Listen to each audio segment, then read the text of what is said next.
Okay, Johnny, awesome conversation today. I was amped about this one.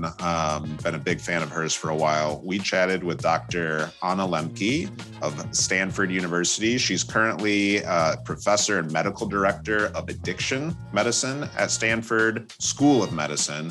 She's a program director of the Stanford Addiction Medicine Fellowship, the chief of the Stanford Addiction Medicine Dual Diagnosis Clinic. She's an expert on a variety of topics, but we really dug into one she's kind of become most famous for recently, which is the dopamine reward system. And her latest book, Dopamine Nation, Finding Balance in an Age of Indulgence, really dives into that and hits on some key themes we've talked about with other guests. So amazing conversation. What were some of the highlights for you, John? Well, I mean, I loved the somewhat pessimistic analogy she gave of the flourishing life and the predicament we find ourselves in now. She compared our lives to the plight of Sisyphus, condemned to, eternity in Hades, where you push a boulder up a hill and watch it roll down again, and only to repeat that for eternity. And she elaborated on what she meant by that in terms of our relationship with dopamine addiction and what to her the flourishing life is. It's a life of abstinence and asceticism, in terms of allowing ourselves to feel physical pain, negative emotions, do things that are cognitively difficult, and that's a good way to live. How about you? Yeah, I think that's the key point and part of why we wanted to have her on. It drives well with what we heard from some other guests, but on a more mechanistic level, that ultimately one of the pathways to sort of greater well-being, greater life satisfaction, the good life, is through unpleasantness, through pain of some type, right? And that there's an important paradox that people need to be aware of and that she shares a couple times in the episode. So I think it'll be really useful. It's incredibly pertinent, relevant to modern life. So enjoy our wonderful conversation with Dr. Anna Lembke. Hey, Anna. Hi, Anna. How you doing? Good. Good. Such a pleasure to meet you. Honor to meet you. Thank you for joining us today, Anna. This is a real treat for us. Yeah, we appreciate you taking the time. We're sure you're very, very busy. So it's incredibly kind of you. Thank you for inviting me. I'm excited to be here. Great. Yeah, it's our pleasure. So congratulations on the immense success of Dopamine Nation, one of the many projects I think that you've had your hands and expertise in. I've read it, I think, twice at this point. I recommend it constantly. I recently just had a client who's a screenwriter in LA read it, struggles with distraction, especially with the phone. And not only did he tell me how much he loved it, but he just talked about how uniquely human it is, the stories that you tell, not only about your patients, but the stories you tell about yourself as well. Yeah. So it's this really beautifully woven, I think, balance between really hard, thoughtful science, right? But just sort of the human experience as well. So congrats on that. Thank you. I want to start there. I once interviewed Lydia Denworth, who's written a really great book on kind of the biology of friendship. And when I was chatting with her, she just talked about, committing to writing a book is a pretty serious, significant commitment, right? Can oftentimes take years. Right. Now, you're an expert in a lot of what you've written about in Dopamine Nation, but ultimately you're an expert, I think, in a lot of things. You probably could have written a lot of different books. Why'd you choose this one? I think this is the most pressing problem of our time. I am very worried for younger people growing up in this world. I feel like I've had a front seat as a psychiatrist, and especially as a psychiatrist who treats addiction, on the growing problem of addiction in the modern world, not just for people who are sort of innately vulnerable to that problem, but really for all of us, because of the ways in which the modern world has drugified almost all human experience. So I wrote it, for my kids, friends, for the world to come, really wanting to be thoughtful about how to navigate, an environment that is just begging all of us to get addicted in every waking moment and really hunting us down for that purpose. And I've learned so much from my patients. As you know, I hold up my patients in recovery from severe addictions as modern day prophets for the rest of us. And so I've learned a lot from them. have incorporated it in my own life to good effect and wanted to share that with others. Yeah. Yeah. Would you say, just curious as a follow-up, would you say that most people, I don't know if there's any clear data on this, but do most people on some level struggle with, I don't know, maybe not the technical definition of addiction, right? The clinical definition, but maybe addictive behaviors. And this, you probably kind of slide on a spectrum here, but you think this is something that most people wrestle with on some level? Yes, I do now. So I used to think that I personally was immune to the problem of addiction because growing up, alcohol and drugs literally had no effect on me. Even caffeine doesn't wake me up. So I thought, gee, I guess, that gene skipped me. And then midlife, as I write about in the book, I became quite seriously addicted to romance novels, which of course people laugh, it is sort of funny. Twilight was my gateway drug. My Kindle was my hypodermic syringe. But truthfully, it got to a point where it was interfering with my life and my relationships and my happiness. And that was really a eureka moment for me in the sense that I realized, oh, it's not that I was immune to addiction. It's that I hadn't yet discovered my drug of choice. And had I lived 100 years ago, I never would have discovered my drug of choice. But the world we live in now has such a quantity and variety of drugs, including drugs that didn't exist before, that now we're really all vulnerable to this problem. Will you just explain a little more when you say drugs? I think we all know what you're talking about, but why don't you just I think you're using it a little more generally than many people might, which I think is important and useful in this context, but explain by what might be included when you say drugs. Yeah. So I mean, anything that we ingest or any behavior that we use that affects our dopamine reward pathways in this way that makes us vulnerable to compulsive overconsumption, which can ultimately lead to the problem of addiction. How do we define addiction? Addiction, is defined in a number of different ways, but the sort of fundamental definition of addiction is the continued compulsive use of a substance or a behavior despite harm to self and or others.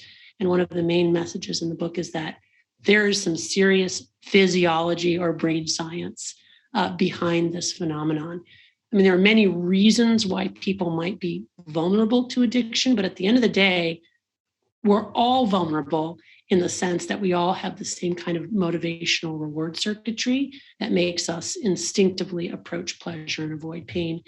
And once we find our drug of choice and that reward circuitry gets hijacked, we're in the physiology of addiction that is indifferent to what might have made us reach for that drug in the first place. So yeah, the phrase drug of choice is useful here as the extension of the concept of drug, right? It's not, and you said something you ingest, but also a behavior. So it can literally be anything a human being does that results in these compulsive, obsessive behaviors that stimulate dopamine, that give dopamine rewards. Absolutely. Yes, absolutely. And to give examples, it could be cannabis and alcohol and cocaine and opioids. And it can also be video games and pornography and compulsive masturbation and shopping and sugar and social media and romance novels. So the list goes on and on. Yeah. Okay. Great. Thank you. So as you know, Anna, this is a podcast about human flourishing. And I mean, there's there's been a growing movement for some time that, this is nothing new, that the aim of life is happiness and what pathways that's nothing new. That goes back, centuries. And we've interviewed some for this podcast, that have emphasized the importance of, taking into account things like negative emotions in our life. Your work kind of sheds light on maybe a slightly different take on one of the problems with happiness as, a way of defining a good life, because one way of defining that might be just to receive lots and lots of dopamine rewards, because you might feel, really happy about that. So how do you define happiness and how do you define human flourishing, more importantly, in relation to your research on this work? Oh, wow. You got right to the heart of it. Yeah, we're getting at it. We're going for it. I was going to say that's impressive. I mean, I think, I have searched lifelong to try to figure out the answer to that question. And I don't claim to have discovered it. But what I think I can say with confidence about the times that we live in now is that our conception of what makes for happiness or the good life has been adulterated by our consumeristic seeking of pleasure. And pleasure is certainly not happiness. In fact, what we've learned from the neuroscience of addiction that has really blossomed in the last 50 to 100 years is that the relentless pursuit of pleasure for its own sake actually leads to the inability to experience pleasure. And this is the great paradox and the great irony, but something that is very, very pressing for our times because of the incredible access we have to pleasure for its own sake. That is to say, the ways in which, again, various behaviors that we have for thousands of years associated with human flourishing, like making intimate human connections, has now become adulterated by the technology and our having cracked the code on motivational reward systems, such that now what can appear on the face of it as about human connection can really be just a drug. And of course, social media comes to mind here. And this is not to vilify all forms of social media, but the point is just that, we have to be much clearer about really what is happiness and the good life and what is pleasure, and how those two things can really be at odds with one another. Well, you just hit the nail on the head, almost the exact quote about the paradox we were going to read off to you. So we're going to come back to that. I didn't necessarily hear an answer there, so I'm curious. You said you've got a lifelong search. Just, how do you feel like if you think about it on do you think about it on a biological level, a physiological level? Do you think about it on a psychological level? Maybe all of those. When you talk about the good life, generally what seems to be in place in your experience? Like, can people be suffering from addiction and be flourishing? Can they be suffering from addiction and be happy? Right? What are some of the, the prerequisites in your opinion? Yeah, right. Wow, that's a great question. So to sort of try to, you're right. I didn't really quite answer the question. And let me see if I can get back to it a little bit. So I guess I would say that I've been thinking a lot about Sisyphus lately, and I don't know exactly why this particular metaphor has come to mind, but of course, I'm no Greek scholar. Will you share the metaphor? Because our audience might not know it, but I know where you're going with this. So hopefully I'll get it right. Okay. But, Sisyphus, and I remember learning about Sisyphus as a young person and just thinking to myself, wow, that guy really got life wrong. And, and what Sisyphus had to do every day was he had to roll this huge boulder up a hill, only to have that boulder fall back down again. And then every day he would have to start over again. And I remember learning about that as a young, sort of the starting of my life, and thinking, oh God, that, poor schmuck, like he really doesn't, he got like the worst kind of life, right? Where his efforts led to nothing. Mm-hmm. Now, and maybe it's because I'm middle-aged, and so maybe this is just something that middle age brings, but now I think, oh no, we are all Sisyphus. Like that is all of our lives. We're pushing a boulder up against gravity, and then we have to deal with it rolling down again. And that's all of us. But here's the thing. If we can be Sisyphus and still find meaning and purpose in rolling that boulder up every day, then we've really figured it out. And the thought that occurred to me as you were laying this out, I don't know if you meant it this way or not. You can tell me, but it occurred to me that every time you roll that boulder up, let's say you get it to the top of the hill, it seems to me that there's your quote unquote extension of the metaphor, the quote unquote dopamine reward. The ball rolls back down, AKA neuroadaptation, and you start over again. Right. Right. So I hear a couple of things. Yes. I hear like some synergy with some of the messages from the book. And maybe that's our entry point to come back to the paradox that you mentioned, the pleasure pain balance, right? Adaptation, baseline levels, all those things. I want to hit all those things. Right. But I also just on a real simple level heard what I hear a lot, which is it's often about the journey, not the destination, because you're going to adapt to the destination. You might get satisfaction from the destination, but it ain't going to last. So you better enjoy the ride. That was kind of my immediate takeaway. Yeah, I mean, I agree with you. I think that's right. That's what I'm thinking. But I think I would take it even a little bit further and say the apparent futility of our lives is not futile if we're deeply present, and also if we trust that there is some greater meaning here and that we're participating in something much larger than ourselves. And that's a kind of a trust, really, because there's ultimately no proof of that. Yeah. Well, was it last week, John? 2 weeks ago, we chatted with Emily Esfahani-Smith, author of The Power of Meaning. So we dug into that actually. Yeah. I mean, I really want to dig deep on this. John's a philosopher, so you just created an intellectual itch for him. I have to be careful not to just spend the rest of this interview chatting about this, but we really should, because this is absolutely fascinating. Yeah. On a number of levels. So, I mean, on the first level, it seems that if I understand this kind of analogy correctly with Sisyphus, is that we've got ourselves into this position rather than we are just in this position, and we can't get out of it, which is one interesting take on this, right? So, for example, I mean, one way in which your thought experiment here resonates philosophically is with, the work of Albert Camus, who has his book, The Myth of Sisyphus, where it's a piece of existentialist literature on the absurdity of life and how we can try and find meaning in a life which, he thinks is analogous to Sisyphus's plight in Hades.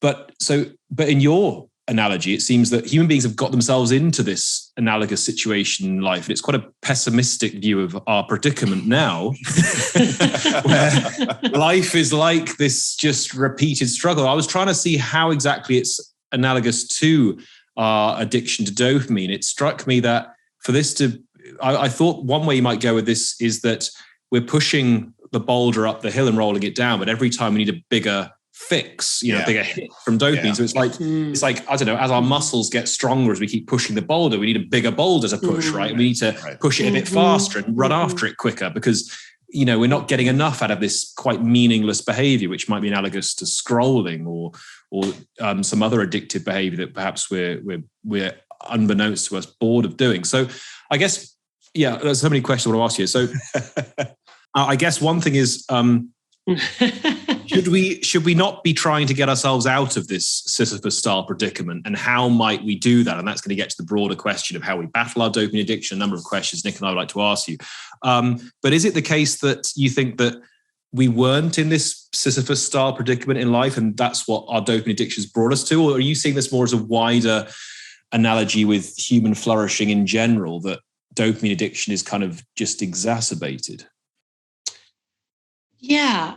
Oh, gosh, good questions. I mean, I would say that the way that I was really conceptualizing this analogy, which is related to, my thoughts that I write about in Dopamine Nation, is more along the lines of that we have created a world now in which we really don't need to do anything in order to survive. I mean, of course, that's not true for many people. Sure. That's not true for people living in certain countries. Obviously, people living in, war-torn Ukraine are facing a very different type of scenario. But for modern people, living in the modern world, it is very difficult now to find a sense of true meaning and purpose, because, our basic survival needs are all met.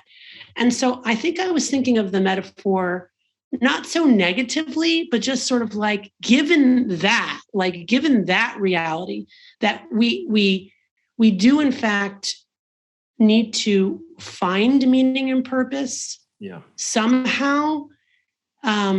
Survival used to be the boulder. Well, you didn't even have time to think about it, right?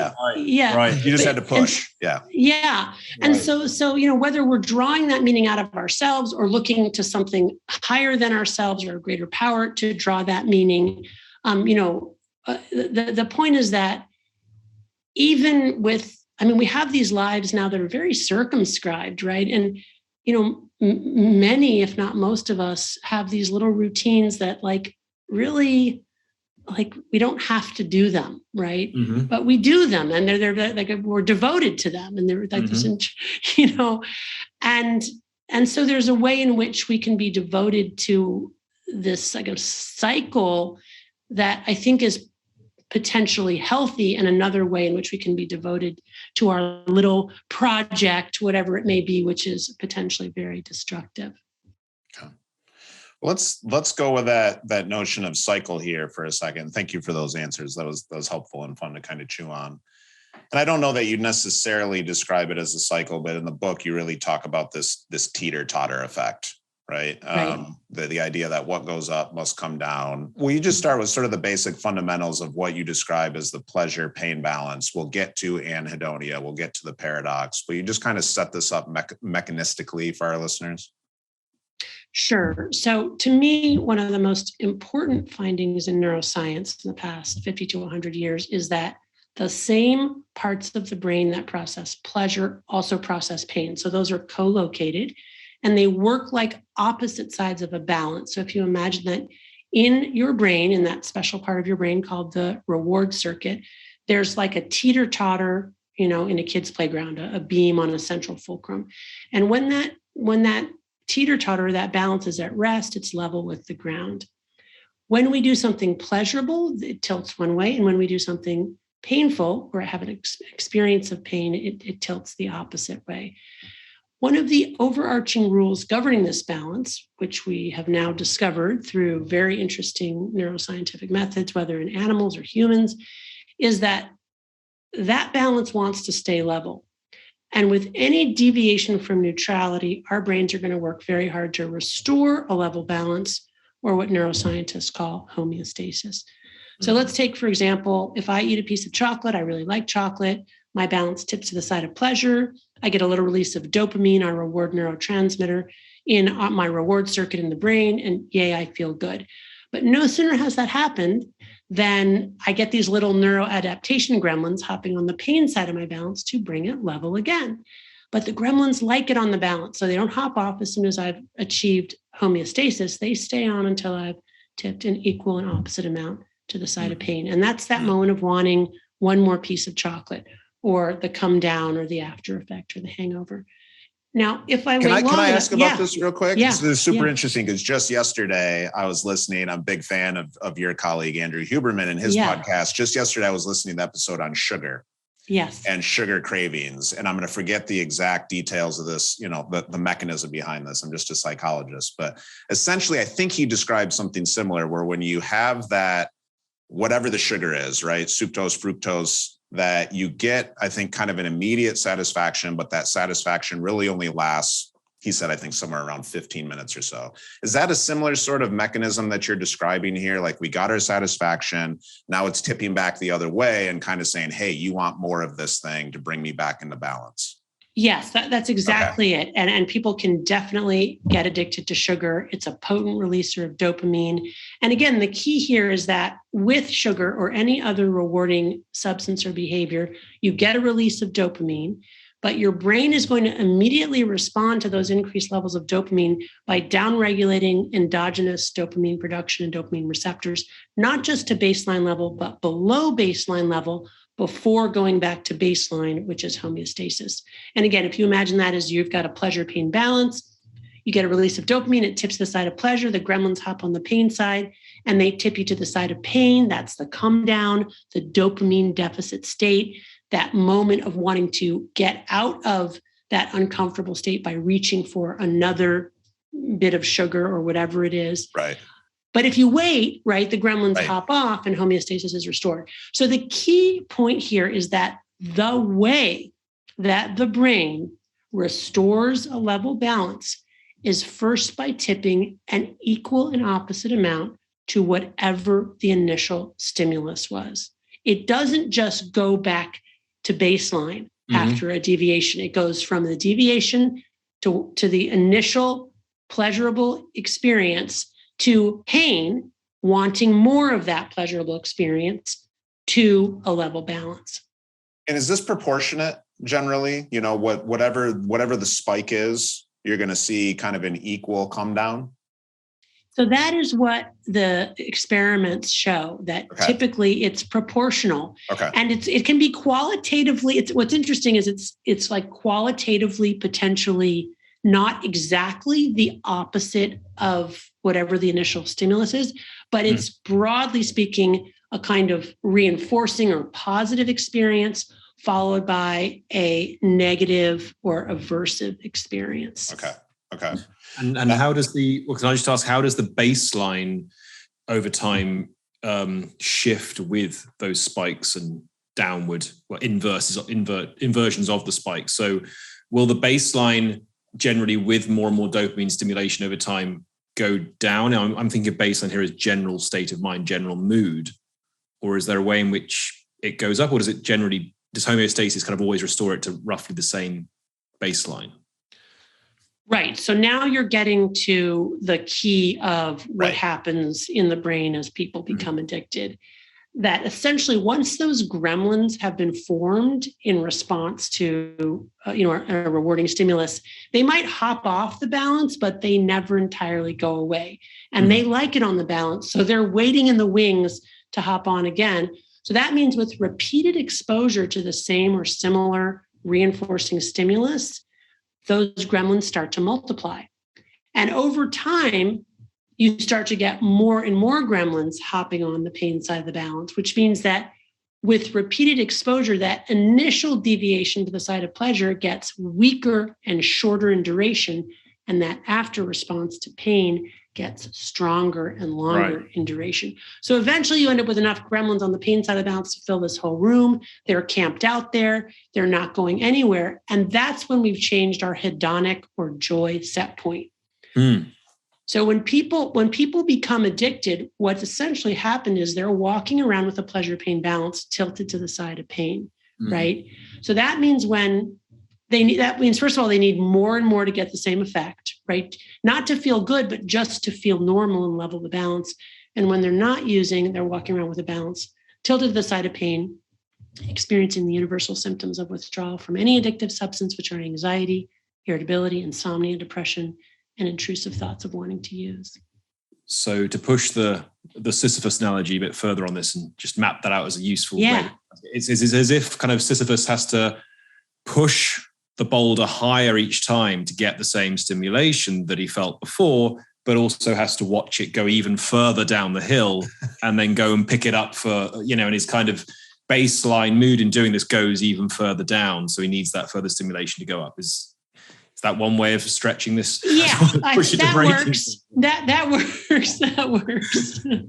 Well, and I think the mechanism and you referenced this earlier, right? But you said it quickly. We glossed over it a little bit. I want to just kind of reiterate the exact quote from the book, because I think we really want to hammer home this point. So I'll read it word for word. You're right. The paradox is that hedonism, the pursuit of pleasure for its own sake, actually can lead to anhedonia, the ability to enjoy pleasure of any kind. That's right. Okay. That's right. So this is the primary pathway to addiction, right? Or is an outcome of addiction? Are we talking chicken and egg here a little bit, or is there a causal direction? I think it gets to be a cycle of what we call negative reinforcement, right? Where we generally think in popular culture that people who become addicted are hedonists and they're just relentlessly pursuing pleasure. But what very quickly happens in the brain as these neuroadaptation gremlins accumulate on the pain side of the balance and put them in a dopamine deficit state is that they are compulsively driven to seek out their drug, not to feel good, but to stop feeling bad and level that balance. Yeah. So it's in that moment, right, on the come down when we're kind of feeling bad, as I understand it, that a lot of us, and I'm guilty of this, I think most human beings are guilty of this on some level, in that come down during that moment is usually where we actually kind of respond by trying to go for more pleasure. And what we tip that teeter-totter back over to the other direction. As I understand it, what we really need to be doing is sort of endure that come down, right? And sort of resensitize or desensitize ourselves a little bit. We talk a little bit about in that moment, what might be some good things for us to practice? Yeah, I mean, I think so just the awareness of what's going on in our brains at that moment when, for example, we finish a really good Netflix episode and then the little next episode button comes up and it's like all we can do not to press that next episode button. Is it that we really want to watch another episode, or is it that we're experiencing dopamine free fall? We've got gremlins, on the pain side of our balance, and we're just trying to kind of restore a baseline homeostasis.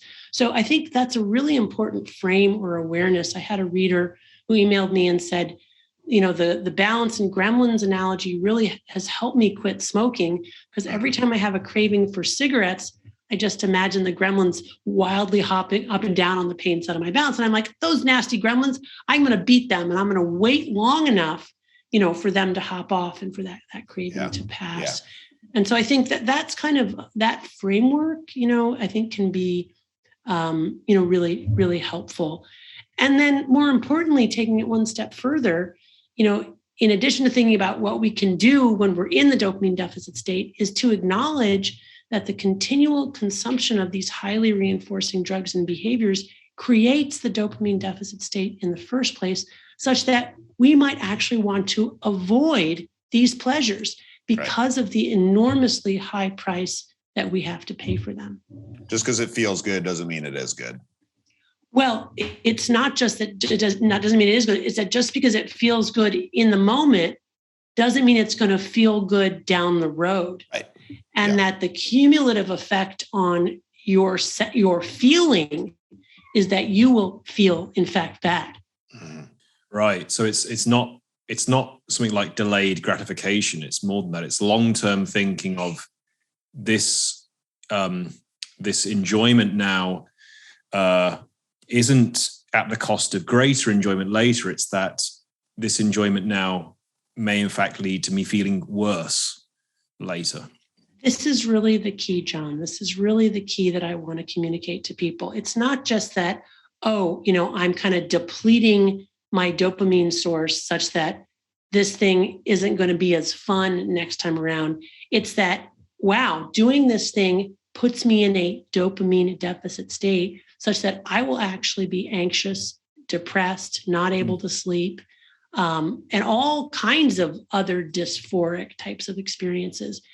I see so many people coming into my practice now who are seeking help for depression, anxiety, thoughts of wanting to die, not being able to sleep, not being able to concentrate. 20 years ago, the first thing I would have done for most of these individuals was prescribe them an antidepressant. Today, the first thing I do is I say, what are you consuming? How much? How often? Such that what can we assume you've done to your baseline dopamine firing, such that the first thing that we need to do to intervene is actually have you stop using your drug of choice for long enough for those neuroadaptation gremlins to hop on so that you can restore baseline homeostasis. And after, almost 10 plus years of doing this as a first line intervention, I am really convinced that the leading cause of unhappiness in the modern world today is that we have way too much dopamine, and that to compensate for this fire hose of dopamine, our brains have had to physiologically readjust and put us in a dopamine deficit state akin to a depression in order to try wildly to restore homeostasis. Wow. Now there's some stark warnings, I think, for listeners here. Let's go further. Nick, I know you'd like to explore something here further, right? For context here, John and I do some coaching together for an organization called the Flow Research Collective, right? So we try to help people understand how to shift into states of hyperfocus, the flow state even, right, as kind of an extreme of that. And so you can't have those conversations without talking about dopamine specifically, right, along with a host of other neurochemicals. One of the things that's come up, I think, is this idea of dopamine fasting or dopamine detoxing. Now, you write about it in the book, I think, from the standpoint of addiction. And I want to hear about that. I'd love for you to tell our listeners about that relationship. But that might also lead us into conversations about distraction more generally, right? And I definitely want to make sure we get into some of the how-to pieces, like what happens when we talk about dopamine fasting or detoxing or the correct vernacular, and what's happening on a mechanistic level. So and I don't expect to throw all those questions out to you at once. We'll stack them a little bit, but can we start here? What do we mean by dopamine fasting or dopamine detoxing, and why is that a useful exercise for the average person to engage in? Great. So let me answer this by telling you what I've learned from patients over the years. So my practice 20 years ago was focused on helping people primarily with drug and alcohol addiction. And in that context, there's people don't really question that they should stop their drugs and the alcohol that they're addicted to. It's sort of a given, right? That, this has taken over my life and I need to stop. And what I learned again and again, which was just so fascinating to observe experientially, was that when people were able to get into sustained recovery, which is to say, abstain from their drug of choice, they experienced flourishing, right? They experienced a palpable improvement in their mood, in their levels of anxiety, in their sleep, in their ability to concentrate, in their ability to be present, in their cognitive abilities, in their ability to live according to their goals and values. And so it became very obvious to me that this would be the most important intervention, and that would take patients a lot further than what I could do with psychotherapy or antidepressants or anxiolytics, that just by changing their brain chemistry, which is to say abstaining for long enough for the neuroadaptation gremlins to hop off the pain side of the balance and for dopamine homeostasis to be restored, these patients were in many ways reborn. Right. It didn't mean that their life was easy. Addiction is a chronic relapsing and remitting disorder, craving, all of that. It's difficult. And of course, then you have to live with the emotions that you are distracting yourself. I mean, it's very complicated, but the power of that physiology is just so incredibly overwhelming that it then became a place where I then began with patients who were not coming in for addiction, but who were coming in for other things: depression, anxiety, feelings of alienation, feelings of disconnection, chronic body pain, right? And it's not to be like overly reductionistic, but when you're dealing with a physiology that's that powerful, and that involves not giving your patient a drug, but actually having them remove drugs such that their own brains and physiology can upregulate the hormones and neurotransmitters that are good for them, and seeing that work again and again and again. I mean, I just became powerfully convinced of that intervention. And so when you ask, is it helpful for the average person who's not addicted, doesn't meet DSM criteria? I mean, yes. I mean, this is, I really, and I became convinced that actually, again, the problem with our lives is not that they're too hard. Our lives are too easy. We're not wired for this easy life. We are wired for striving, for friction, to walk tens of kilometers a day to get a drink of water and a handful of berries. Our brains are not evolved for the world that we live in now. And the consumption of all of these ready-made kind of distractors and pleasers and comforters is making us sick. And I really believe that. I mean, this is bringing us on to what you say about abstinence and a kind of asceticism. And what you said there, you used the word kind of flourishing as a way that you described some people you'd seen people kind of in a different way after they'd had therapy in response to their dopamine addiction. You said, they did seem to be flourishing more because they'd been freed to a degree, at least, of these addictions. Moving from dopamine fasting as a kind of a temporary measure that someone might try out to get over there or remove themselves from their addiction to a kind of more permanent way of living, and hence to flourishing more broadly. I was quite taken by your argument, Dopamine Nation, that we need to embrace abstinence, as you just said there, and a kind of asceticism as a new way of life.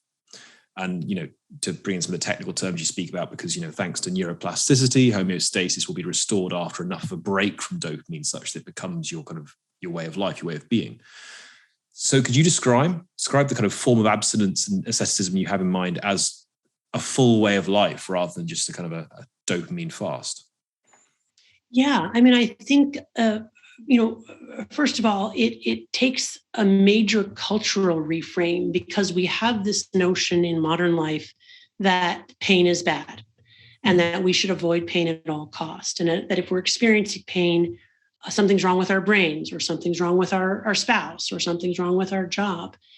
And what I'm asking people to do is to really befriend pain, and this is not like a brand new idea, but what I'm trying to say is that there's extra urgency around it, because in ways large and small, we are insulated from pain and we're inundating ourselves with pleasure. And so the idea is to abstain from that thing that you reach for when you're in distress, to tolerate, the discomfort, in fact, to turn toward it and immerse yourself in it and embrace it and tolerate it and be curious about it. And then potentially to go even one step further and to intentionally do things that are physically and emotionally painful. And why is that? Because those neuroadaptation gremlins are agnostic to which side of the balance gets tilted first. If we do something pleasurable, they are very happy to hop on the pain side. But if we do something painful, they're happy to hop on the pleasure side. And ultimately, by doing things that are hard, what we do is we tell our bodies, oh, there's an injury here. It's time to start to make more of our own dopamine, right? Yeah. And we see that in lots and lots of science. This is the science of hormesis. Hormesis is Greek for to set in motion. And essentially, it's all about how by using mild to moderate noxious stimuli on purpose, we can increase our resilience. And the way that we do that is by upregulating dopamine. So, for example, if you look at studies in humans who immerse themselves in ice cold water baths, what you see is a gradual increase over the course of that ice cold water immersion in dopamine levels, which are then sustained for hours afterwards before coming back down to baseline. Same thing with exercise, right?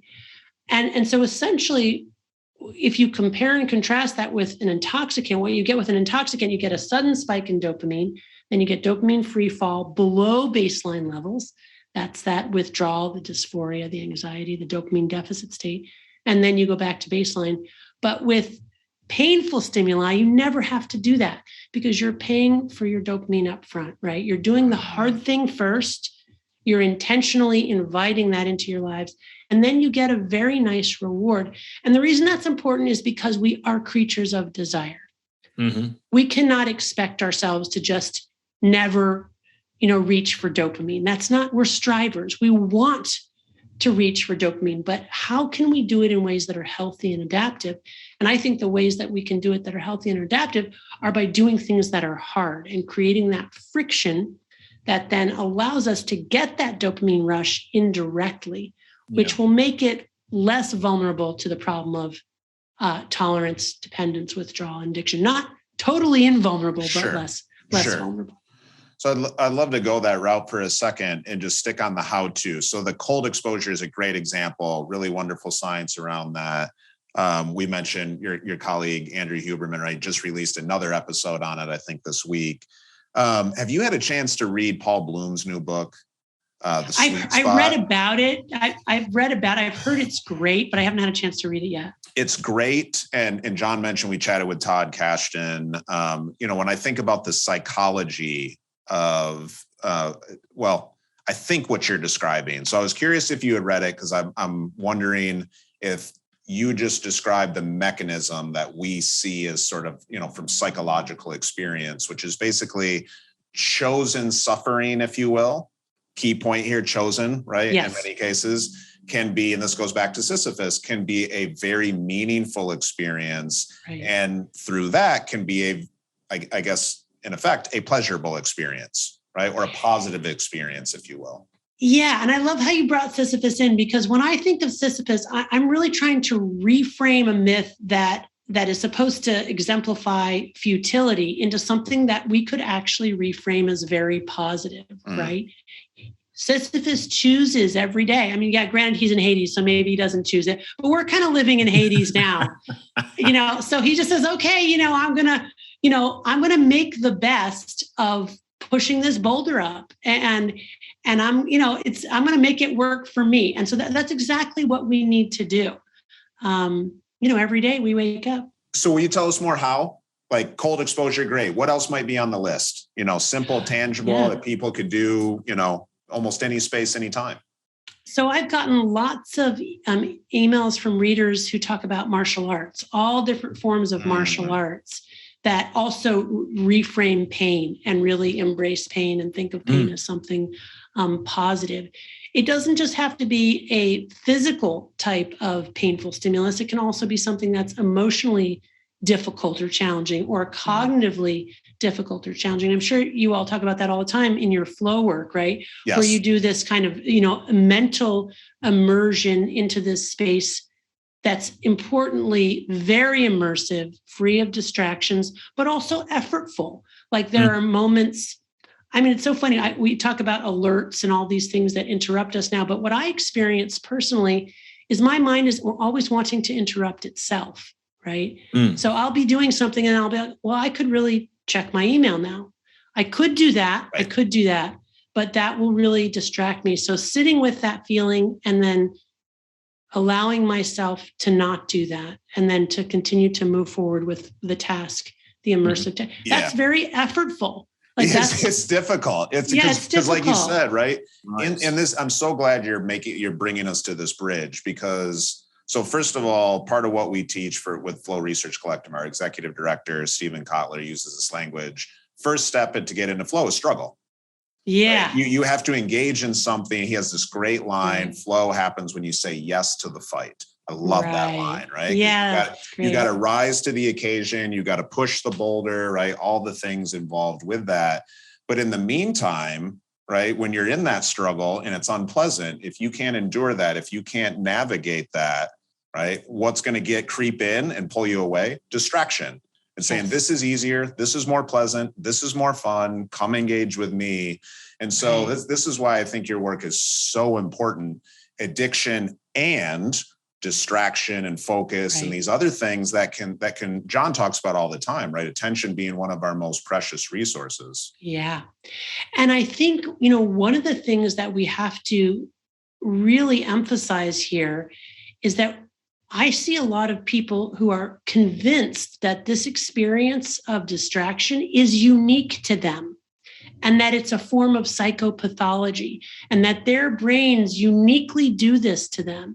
And what I try to say is, no, that's the human experience. I deal with that too. We're all, and I'll never forget, I had a patient came in, she said, I think I have ADHD. I said, well, tell me why you think that. She said, well, whenever I have to do something hard, like, I find it a real struggle. I said, well, can you give me something else? She was like, for example, when I'm washing the dishes, I find I really don't want to wash the dishes. And I thought to myself, And when I'm folding the laundry, I really don't want to fold the laundry. And by the end of her list, I was like, I guess we all have ADHD. and again, it's not to suggest that this frontal lobe phenomenon that we have come to call ADHD doesn't exist. I'm not saying that. There's no doubt that people have differing capacities in their ability to focus and sustain that focus. But what's happened today is that people think that like their little brain thing is like some unique, bizarro phenomenon.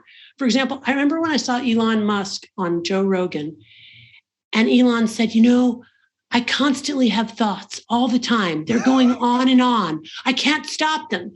And you could tell by the way he said it that he thought that his brain was, and I just felt like, where's the speed dial to Elon? It's like, Elon, that's the human condition, you're richer than the rest of us, but I don't think your brain is all that different. I'm sorry. I'm so glad, Anna, that you spoke about emotional and cognitive pain or endurance as something really key as a practical step, because when you were outlining this in response to the question I asked about the kind of the life of abstinence you recommend and asceticism and kind of endurance, I couldn't help but primarily think of physical endurance. And that seems to be one where people are doing a lot of these things you recommended, where, there are, there's a huge fitness industry, physical fitness industry right now. And a lot of things are in fashion, which, people find difficult to do, like cold water swimming, ice baths, taking cold showers. The physical side of things seems to be one where people are taking the kind of advice you're offering in this book, and martial arts and so on. But it's more the emotional and cognitive that's more difficult. It's interesting. You said that kind of effortful cognitive effort is something maybe we don't like to do, but it has benefits. I mean, research in the science of learning shows that when learning is effortful, we get longer term gains. Learning gets embedded in our long term memories more. But I mean, can we just go a bit further on this? So what kind of advice do you have for kind of emotional endurance then? Because I think that's going to get us more to the core of one of the problems with flourishing and happiness and the obsession that people have nowadays with happiness. Or pleasure-based happiness specifically. It's, the ask is for a kind of patient acceptance, which is very counterculture, right? Because we also want to have agency and be in control and be like acting on these feelings one way or another. And I mean, I have that too. And, that's why I do my daily, exercise, right? Because I'm going to cash in on my dopamine that's going to help me maintain some kind of equilibrium through the rest of my day. Mm-hmm. What's much, much harder for me, and again, I always like to come back to concrete examples, but what's frankly much, much harder for me is just to go to bed every night. And I actually have quite a bit of anxiety. Yeah. I have a lot of anxiety right around my bedtime because I both want to be asleep and I know that the transition into sleep will be painful for me. Why is it painful? Well, in part because that's when I used to use my drug of choice, which is romance novels and something else, which you can guess, in order to put myself to sleep. And now I don't do that anymore. So essentially, I am practicing abstinence, which is a wonderful opportunity to practice tolerating psychological distress. Because it's not the action of doing something, it's actually the action of not doing something. It's restraint. And so I have to lie in bed, and I mean, it's pretty much every freaking night. I lie there and I, feel anxiety as I wait for sleep to come. And I just have to patiently endure that and trust that I will pass into sleep, which I eventually do. But I could also very easily reach for my drug of choice again, take a sleeping pill, which would work great initially, but would eventually stop working because of the process of neuroadaptation. And then I'd have a new problem because then I'd be physiologically dependent on Ambien or Xanax or Ativan. Right. Plus, it wouldn't work anymore. So then I would need more. So, it's that just kind of tolerating it and also importantly, normalizing it. So I hope that by my sharing my really kind of, slightly embarrassing journey into sleep, hopefully that resonates with other people who have a similarly embarrassing peak anxiety before bed. And just you're not alone, folks. This is our lives, right? Mm-hmm. Yeah, it's very human. That's what I mentioned earlier, right? It's a very human story. Yeah. Yeah. Plus, I'm having hot flashes, and that's really uncomfortable. That doesn't help either. There's a lot more going on there. Yeah. So, hard to patiently endure that, right? Or patiently accept that sometimes. Yeah. It seems from some of the points you're taking here, it seems to me that one problem that perhaps your research points to is a modern obsession with productivity. You mentioned earlier how, you could be talking to someone and then in your head pops, hey, I should check my emails now. And when you said that, I was like, this happens to me all the time. I'm like, why? Why would I do that? Part of me wants to think I get a dopamine reward from it, but also, and this, it could be this as well, or perhaps this is what I get the dopamine reward from is an obsession with I should be productive all the time, right? And there is an obsession with productivity widespread nowadays, right? Yes. But this connects with a question I want to ask, which is that it's sometimes research suggests that we get dopamine rewards from accomplishing things such as, ticking things off a to-do list, right? And that seems like a healthy dopamine reward. It's often recommended, make a to-do list, tick the things off, makes you feel good. Make your bed first thing in the morning, start the day in a good way, makes you feel good. And the question I originally wanted to ask was, are there kind of healthy dopamine rewards like this? And does this abstinence you're recommending and dopamine fasting involve abstaining from practices that release dopamine that are clearly good for our lives, such as ticking items off your to-do list? But now, and the way this has taken a different form now is, I'm wondering if that kind of obsession with productivity is rooted in the same kind of thing. You get this dopamine fix from it. So my question there is there a connection, do you think, in your research between dopamine addiction and productivity? Is one of the reasons perhaps for obsessed productivity, or maybe the reason that we're getting these dopamine rewards from it? And so does the life of abstinence involve also in itself a kind of, and the life you're recommending, a movement away from this obsession with productivity? Yes. Okay. So this is really good, because basically, the messaging in Dopamine Nation is, hey, we're pressing way too hard and too often on the pleasure side. We're resetting our balance to the side of pain. We're unhappy because of it. One of the things you can do to try to restore homeostasis better, faster, and also get your dopamine fix is press on the pain side, which includes to-do lists and all of those, effortful things that we do for work or whatever, it is, which are true and real and a source of dopamine and make us feel good and are reinforcing. And we also probably tied to making money or getting social, affirmation and all of that stuff. And that's what I argue for in Dopamine Nation. And I believe that to be true. But obviously we can and do take all of that too far. And our world is created for us to take it too far. So, we have drugified work, right? We have made it more potent. We have made it like a 24/7 thing, right? There's no end point to it. It never ends. There's no stopping point. We've made it more potent. I don't know about you, but I get charts every week that tell me whether or not I've met my, billing quota here, seeing patients. And when I'm below, I'm unhappy. When I go above my billing quota, it's like, a little hit of dopamine. So even in the world of effortful engagement, whether it's physical or mental, whether it's work, we've turned that into something that is ripe for addiction as well. So then where does that leave us? What are the healthy sources of dopamine? And, I think what it means is that whether you're pressing on the pleasure side or the pain side, you have to be very mindful of turning that into a drug. How does it turn into a drug? It's too much or it's too often. The deviation one way or another is too strong. And that whether your drug is a pleasure or something that's an effortful, painful thing like work, you need to take a step back from it, right? And you need to lay off of it. And you need to allow yourself to tolerate the withdrawal from it and to restore kind of that balance that I think we all know when we're there and we feel it.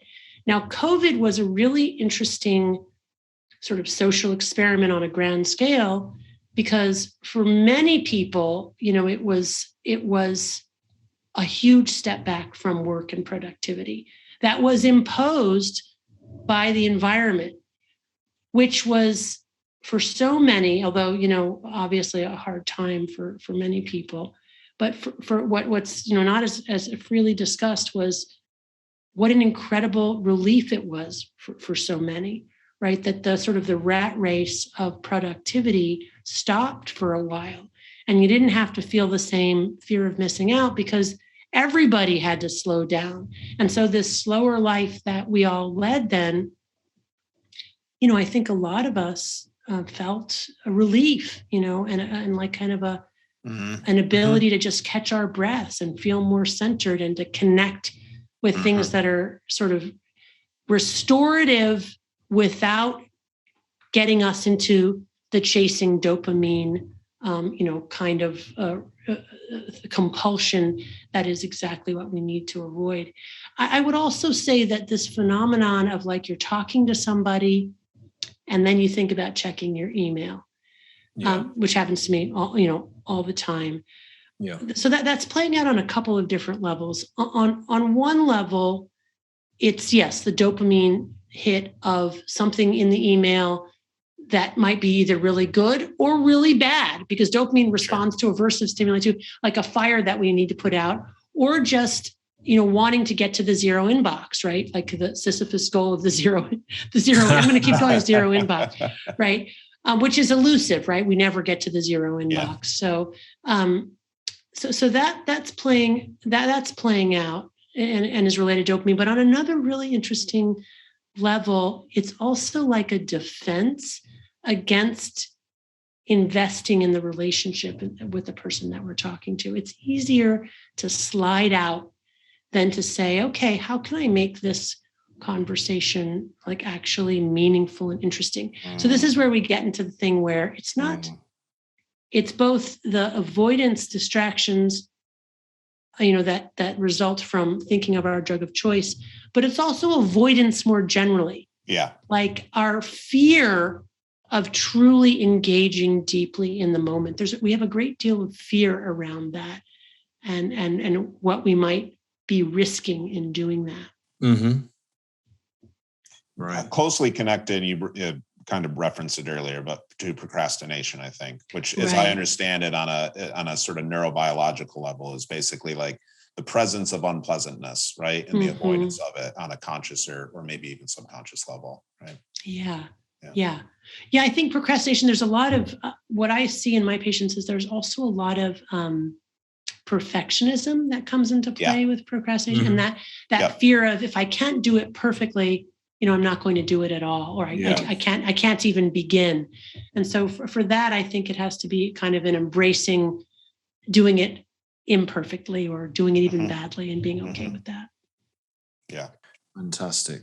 Well, we want to respect your time, Anna.